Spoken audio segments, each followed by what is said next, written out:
प्रणाम देवभूमि में आप सभी का स्वागत है और मैं हूं आपके साथ कृतिका। बुलेटिन की शुरुआत इस वक्त की बड़ी खबर के साथ करेंगे देहरादून से, जहां पर सीएम धामी आज तमाम कार्यक्रमों में शिरकत करने वाले हैं। इन कार्यक्रमों में राष्ट्रीय कला यात्रा के उद्घाटन समारोह में भी वो शामिल होंगे। इसके अलावा शहीद सिपाही विपिन सिंह के परिजनों से मुलाकात करेंगे। मंत्रिमंडल की बैठक में शामिल होंगे मुख्यमंत्री पुष्कर सिंह धामी। तो आज तमाम कार्यक्रमों में शिरकत करते हुए मुख्यमंत्री पुष्कर सिंह धामी आज नजर आएंगे। शहीद सिपाही विपिन सिंह के परिजनों से भी मुलाकात करेंगे। इसके अलावा मंत्रिमंडल की बैठक में भी शामिल होंगे मुख्यमंत्री पुष्कर सिंह धामी।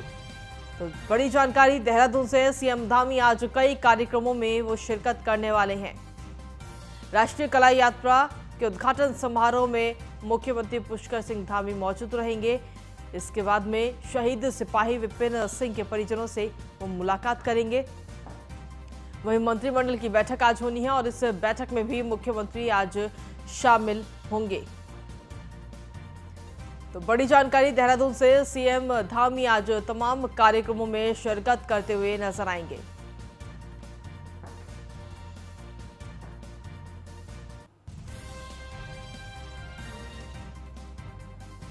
तो आपको बता दें कि शहीद सिपाही विपिन सिंह के परिजनों से भी वो मुलाकात करेंगे और मंत्रिमंडल में बैठक में शामिल होंगे मुख्यमंत्री धामी।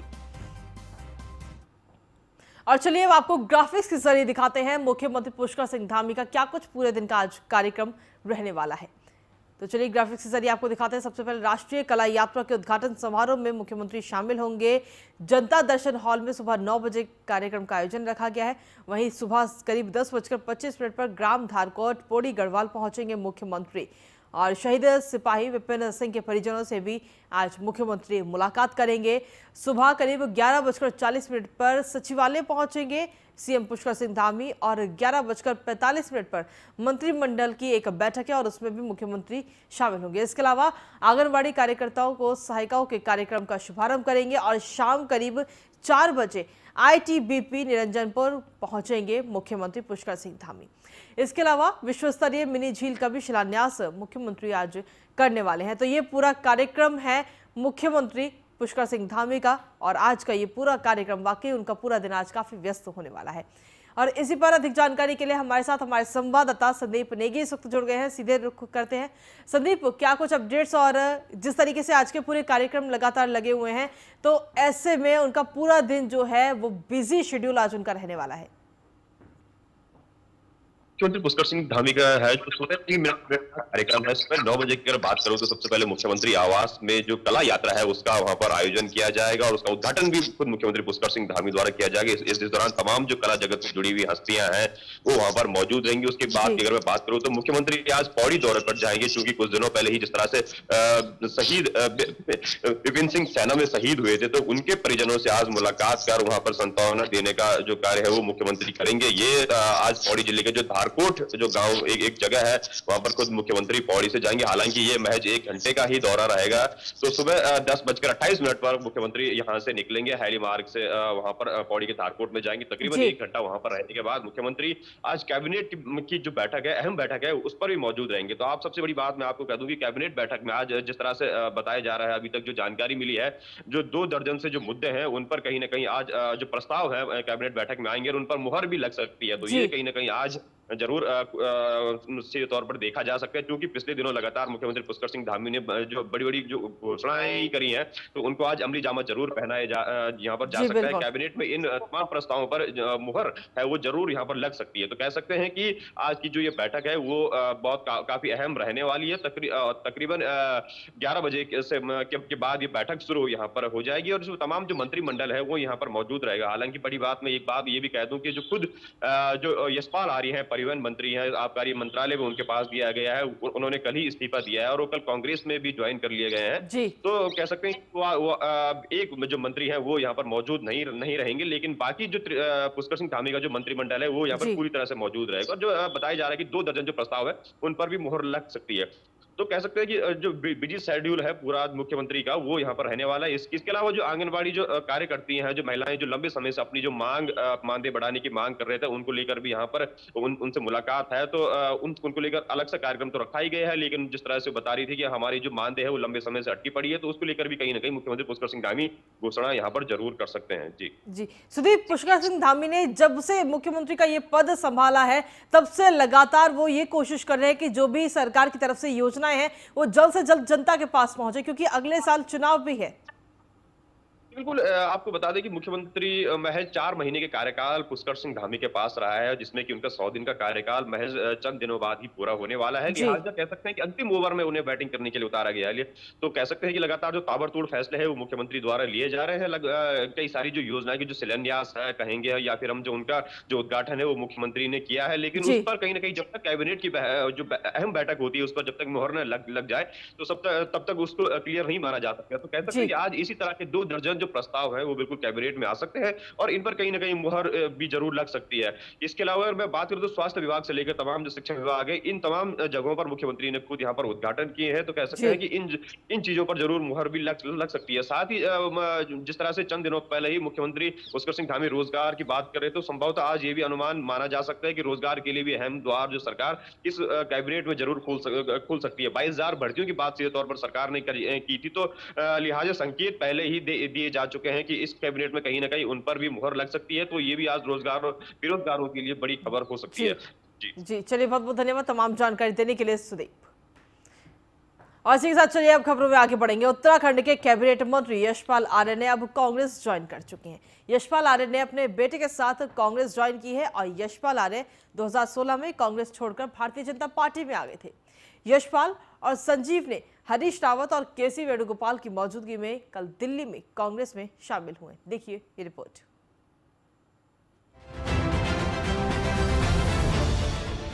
सियासत के खेल में कब बाजी पलट जाए इसका अंदाजा लगाना मुश्किल है। उत्तराखंड में विधानसभा चुनाव से ठीक पहले सेंधमारी शुरू हो चुकी है। सत्ताधारी बीजेपी को बड़ा झटका लगा है। साल 2017 में विधानसभा चुनाव से पहले कांग्रेस छोड़ बीजेपी में आए यशपाल आर्य और उनके बेटे संजीव आर्य ने कांग्रेस की सदस्यता लेकर घर वापसी कर ली है। हम लोग आए हैं, हमारे संजीव आर्य जी, हमारे मित्र हरेंद्र सिंह लाडी जी आप परिवार में शामिल हो चुके हैं, परिवार में आ चुके हैं। और निश्चित रूप से मेरा धर्म होगा, धर्म और कर्म मनसा वाचा कर्मणा से कह रहा हूं कि कांग्रेस को स्थापित करने में, कांग्रेस को पुनर्स्थापित करने में उत्तराखंड में पूरे मन से काम करूंगा। मेरी पारिवारिक पृष्ठभूमि, मेरे फादर लगभग 41 वर्ष कांग्रेस में रहे और मैंने भी अपने राजनीतिक जीवन की शुरुआत लगभग 17 साल मैंने कांग्रेस में ही दिए। कुछ परिस्थितियां हुई, अपरिहार्य स्थिति थी, भारतीय जनता पार्टी में हम गए, लेकिन कहीं ना कहीं आज एक बहुत सुखद अनुभूति है कि अपने परिवार के बीच, अपने परिवार में वापस आया। बताया जा रहा है कि 6 बार के विधायक यशपाल आर्य अनदेखी और नौकरशाही में कम अहमियत से नाराज थे। यशपाल सम्मान और बड़ा दखल चाहते थे। यशपाल को कुमाऊं में सबसे बड़ा दलित चेहरा माना जाता है। खबर ये भी है कि जिले स्तर पर संगठन फेरबदल में उनकी अनदेखी की गई। सरकार बच सकी तो उसमें श्री यशपाल आर्य जी का बहुत बड़ा योगदान था। तो मैं व्यक्तिगत तौर पर भी इनका कृतार्थ हूं कि उन्होंने उस लोकतंत्र बचाने की लड़ाई में हमारा साथ दिया। तो आज फिर मैं पूरे कांग्रेस परिवार की तरफ से और वहां के पूर्व मुख्यमंत्री के तौर पर उत्तराखंड की जनता जनार्दन की तरफ से भी जो लोकतंत्र और विकास और गरीब के उत्थान के लिए आज कांग्रेस की तरफ देख रही है, उस सारे जनमानस की तरफ से भी श्री यशपाल आर्य जी का, श्री संजीव आर्य जी का और श्री हरेंद्र सिंह लाड़ी जी का बहुत बहुत स्वागत करता हूं। वहीं कैबिनेट मंत्री यशपाल आर्य के कांग्रेस में शामिल होने पर मुख्यमंत्री पुष्कर सिंह धामी ने कहा कि जाने वाले को कोई नहीं रोक सकता। हमेशा हम लोगों ने सभी का यहाँ सम्मान किया है, सभी लोगों का हम लोगों ने आदर किया है। हमने हमेशा परिवार माना है और हमारे यहाँ पर राष्ट्र प्रथम, संगठन द्वितीय और व्यक्ति अंतिम का सिद्धांत है। जिसको इसमें परेशानी होती होगी, हो सकता है कि किसी के व्यक्तिगत हित ज़्यादा आगे आ जाते होंगे, तो वो भारतीय जनता पार्टी में असर हो जाता है। मानना है कि उत्तराखंड के परिप्रेक्ष्य में भारतीय जनता पार्टी और कांग्रेस अलग अलग एंटिटी नहीं है। जो लोग पहले कांग्रेस में थे वो 5 साल भारतीय जनता पार्टी सरकार में मंत्री रहे और उसके बाद अब फिर कांग्रेस में जा रहे हैं, तो ये देखने में आता है कि 5 साल तक जिन विधायकों, जिन मंत्रियों को आप कोसते हैं कि ये भारतीय जनता पार्टी सरकार में रह के इन्होंने भ्रष्टाचार किया, इन्होंने काम नहीं किया, वो 5 साल के बाद आपके लिए पाक साफ हो जाते हैं और आप उनको भी ज्वाइन करा लेते हैं। फिर उसके बाद यही प्रक्रिया लगातार पिछले 20 सालों से हम देख रहे हैं कि जो लोग भारतीय जनता पार्टी में रहते हैं वो कांग्रेस में रहते हैं। दरअसल कुछ महीने पहले यशपाल आर्य के नाराज होने की खबरें आई थी, लेकिन उस वक्त मुख्यमंत्री पुष्कर सिंह धामी ने आर्य से मुलाकात कर उन्हें मनाने की कोशिश की थी, लेकिन अब लगता है कि सीएम धामी की कोशिशें रंग नहीं ला पाई।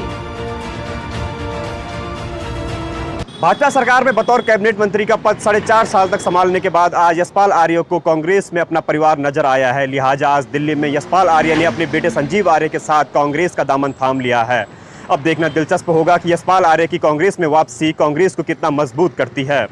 कैमरामैन राजन बड़ोले के साथ संदीप नेगी, न्यूज़ 1 इंडिया, देहरादून। खबरों में आगे बढ़ेंगे। यशपाल आर्य और उनके बेटे नैनीताल विधायक संजीव आर्य की कांग्रेस में अब घर वापसी होने के बाद में जहां कांग्रेस के आम कार्यकर्ताओं और नेताओं में उत्साह का माहौल है, तो वहीं यशपाल आर्य की घर वापसी के बाद हल्द्वानी में भी कांग्रेसी कार्यकर्ताओं ने आतिशबाजी और मिठाइयां बांटकर खुशियां मनाई। कांग्रेस कार्यकर्ताओं का कहना है कि यशपाल आर्य के घर वापसी के बाद कांग्रेस विधानसभा चुनावों 2022 में मजबूती के साथ सरकार बनाने जा रही है। एक दूसरे को खिलाओ।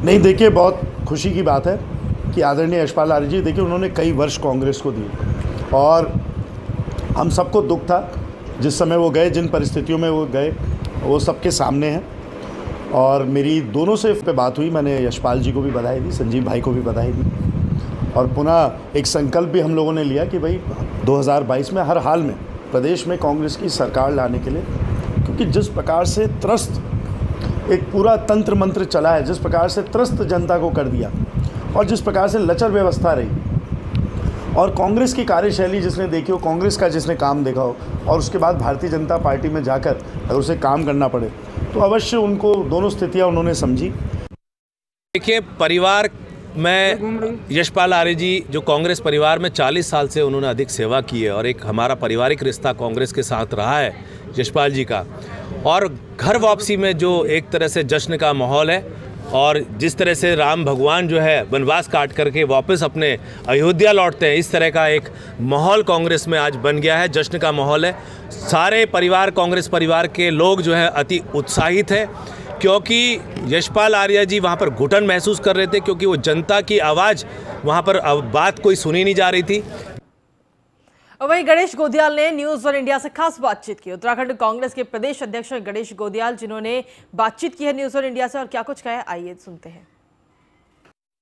तो उत्तराखंड कांग्रेस के प्रधान गणेश गोदियाल जी हैं, जिनसे जानेंगे कि यशपाल आर्य के आने के बाद से उत्तराखंड में कांग्रेस को कितनी मजबूती मिली है। सर, कितनी बड़ी कामयाबी के तौर पर इसे देख रहे हैं आप? देखिए, मूल रूप से यशपाल आर्य जी बहुत ही गूढ़ और बहुत ही विवेकशील और जुझारू, कर्मठ और कांग्रेस के समर्पित कार्यकर्ता रहे हैं।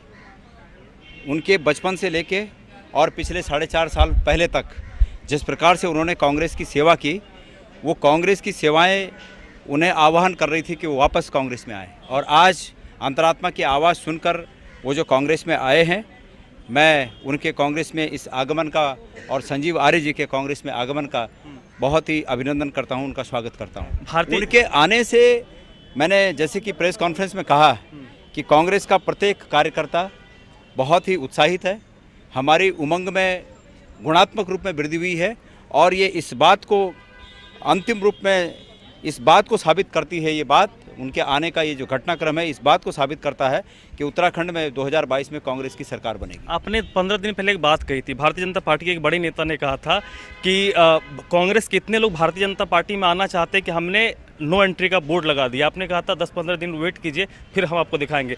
एक आ गए हैं, और भी लोग आने वाले हैं। निश्चित रूप में अभी ये तो एक बड़ी बात है हमारे लिए। ये ट्रेलर है और फिल्म अभी बाकी है। फिल्म के अगले किरदार कौन से होंगे, ये समय आने पर बताया जाएगा। आखिरी सवाल, यशपाल आर्य जी आए, कुछ नेगोशिएशन हुआ है किन मुद्दों पर? नहीं, यशपाल आर्य जी, मैंने जैसे कहा कि वो कांग्रेस के बहुत ही समर्पित कार्यकर्ता रहे हैं और वो कांग्रेस की परंपराओं को जानते हैं, इसलिए उन्होंने बिना शर्त, कोई नेगोशिएशन की बात नहीं है, उन्होंने कांग्रेस में ये कहा कि मेरी पहले से ही आस्था है। और ये बहुत ही भावुक होकर उन्होंने बात कही कि 4.5 साल 5 साल पहले से उनके घर में पड़े हुए कांग्रेस के झंडे आज भी सुरक्षित मौजूद हैं। तो ये इस बात को दर्शाता है कि वो किस रूप में कांग्रेस के समर्पित हैं, कांग्रेस पार्टी के लिए किस रूप में समर्पित हैं। और उन्होंने बिना शर्त कांग्रेस पार्टी के लिए काम करने का मन बनाया और बहुत स्वागत की बात। चलिए, दिल कांग्रेस में ही यशपाल आर्य का था, कांग्रेस में ही। और ये गणेश गोदियाल जो उत्तराखंड कांग्रेस के प्रधान, कह रहे हैं कि ये तो ट्रेलर है, फिल्म अभी बाकी है। तो देखना होगा कि यशपाल आर्य के बाद उत्तराखंड कांग्रेस को किस तरीके से मजबूती मिलती है। और जैसा गणेश गोदियाल ने दावा किया है कि अगला कौन सा बड़ा नाम है जो कांग्रेस का दामन थामेगा या घर वापसी होगी। Dharmraj Singh, news 1 India, Delhi. और वहीं उत्तराखंड में नेता प्रतिपक्ष प्रीतम सिंह ने भी न्यूज़ 1 इंडिया से खास बातचीत की। उन्होंने कहा यशपाल की ज्वाइनिंग को उन्होंने बड़ा दिन बताया है। देखिए, आज का दिन बड़ा दिन है। चुनाव से पहले दोनों पार्टियां, भारतीय जनता पार्टी और कांग्रेस, एक दूसरे के दिग्गजों को, बड़े नेताओं को अपने अपने पाले में करने की कोशिश कर रही है।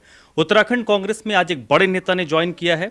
इस वक्त मेरे साथ उत्तराखंड कांग्रेस के एक दिग्गज नेता प्रतिपक्ष प्रीतम सिंह जी हैं। सर, आज का दिन चुनाव के नज़रिए से उत्तराखंड कांग्रेस के लिए कितना बड़ा दिन आप मानते हैं? देखिए, कांग्रेस के लिए हर दिन महत्वपूर्ण है और 2022 की चुनौती हमारे सामने है। और सत्ता में बैठे हुए लोगों ने 2017 के विधानसभा चुनाव में जो वादे उत्तराखंड के लोगों से किए थे, उन वादों में से एक भी वादा पूरा नहीं किया।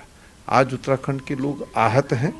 वो सत्ता में बैठे हुए लोगों से पूछ रहे हैं कि जो वादे किए थे वो कब पूरे होंगे। और जब जनता आहत होती है तो स्वाभाविक बात है, जो चुनौतियां हमारे सामने उस पर पार पाने के लिए कांग्रेस कार्य कर रही है।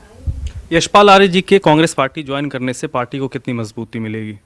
देखिए, यशपाल आर्य जी मूल रूप से कांग्रेस के साथी रहे, सहयोगी रहे।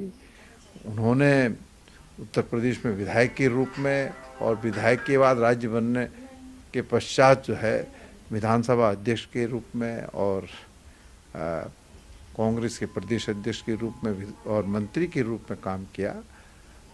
2017 के विधानसभा चुनाव से पूर्व ऐसी परिस्थितियां बन गई जिसकी वजह से वो कांग्रेस छोड़ करके भारतीय जनता पार्टी में गए, लेकिन वो सदा जो है कांग्रेस की विचारधाराओं से ओतप्रोत रहे और उनका ये हमेशा दृष्टिकोण रहा कि सूबे के अंदर कांग्रेस मौजूद हो।